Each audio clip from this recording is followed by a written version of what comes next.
Here we are on Chapter 8 of Conquest Lunatic. We've got plus mag minus luck Corrin right here. Silas is the only person whose meal matters on this map. He's got a +1 speed meal to get to doubling threshold on the boss. Here's Arthur, Effie. Felicia is carrying a Speed Tonic for Odin to use, and Felicia is our last unit. All of these units are on their averages for their level. Their levels are based on a 10-turn clear of Chapter 7, I believe. And obviously we're using Wyvern Elise here. We need to get Silas as far forward as possible in these first few turns, so we're dumping him here on the Dragon Vein. Elise is carrying Corrin west and dropping him to the left. Arthur takes up this spot because it allows him to ferry Effie to the rest of the units next turn, and Effie hits the first village. After turn 1, Niles and Odin join. Pretty well known at this point. If there's a unit standing where Corrin is right now, then Odin spawns one tile to the left, which is useful for his positioning on this turn. Felicia runs west.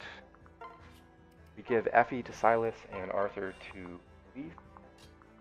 Now by flying Elise here, both her personal skill and Felicia's aura are in play to help Odin out on the next turn. Odin gets to this spot because of Niles' plus move pair up and takes the Speed Tonic. This is the best spot for Odin because it allows us to get both of those auras helping him out without putting anyone else in danger besides him. Now we drop Silas up ahead here because he's now 14 tiles exactly from the boss, and he has 7 moves, so we can get there in 2 turns.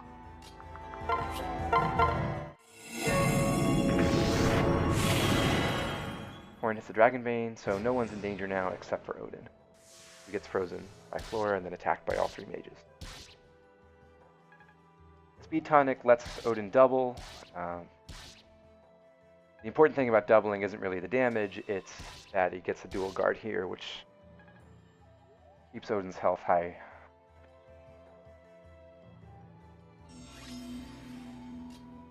Now Arthur ferries Corrin to the west. We need someone to get to the westernmost village here, and we also need to get Corrin damaged. Both Corrin and Arthur will face listed crit against Flora by themselves. So when we separate here, Flora could crit either one, but Flora reads lethal damage on a crit against Corrin, but not against Arthur. So she will attack Corrin. The AI will always try to kill Corrin if they have the chance, and Flora is the first unit to move on the next turn. This positioning looks kind of dubious for Silas because he can be attacked by 3 different enemies, but it'll work out for reasons I'll mention in a second. Here I'm using Elise's dual strike as much as I can.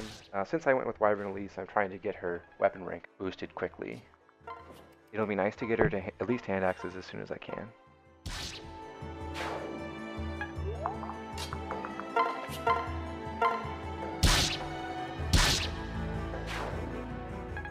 Now Corrin can actually be attacked by both Flora and one of the fighters here. That would be bad. But we can body block that fighter with Effie here. We want to make sure that Effie has at least 5 more defense than Elise does so that AI movement works properly next turn, although it's not critical. I apologize. Yeah. So Flora attacks Corrin because she has a chance to kill. Corrin counterattacks. The other fighter attacks Elise now because Elise has the lowest defense of all the units that it can reach.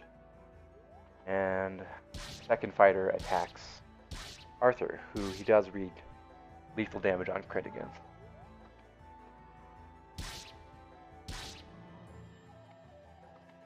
Now, Silas didn't get attacked so many times because we got Corrin to 12 HP out of 24.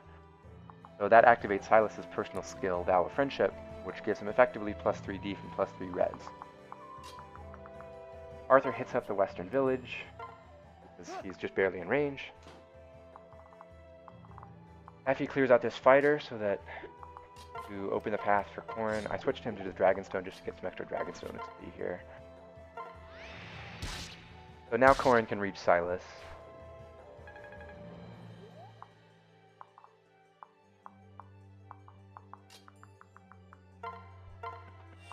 you go ahead and have Elise kill Flora with Effie's support.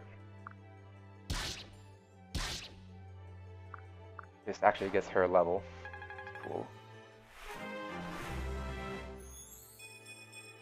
And then Odin hands Niles over to Elise and uses her support to kill the fighter.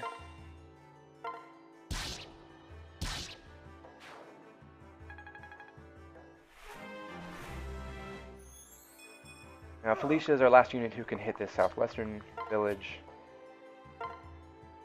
And we ride up to the boss. Now we can't attack him on player phase because he'll heal himself with Nosferatu. And he would do too much damage if we use the sword, but the Bronze Lance just barely puts Silas at survival threshold. So Kilma, as the boss, attacks first. He gets doubled and one-rounded by Silas. And this is a kill boss map, so the map is over. We've gotten all 3 villages. We got all 10,000 gold. Odin gained 1 level. And, rather neatly, Odin actually gains both supports with Elise and Niles on this map.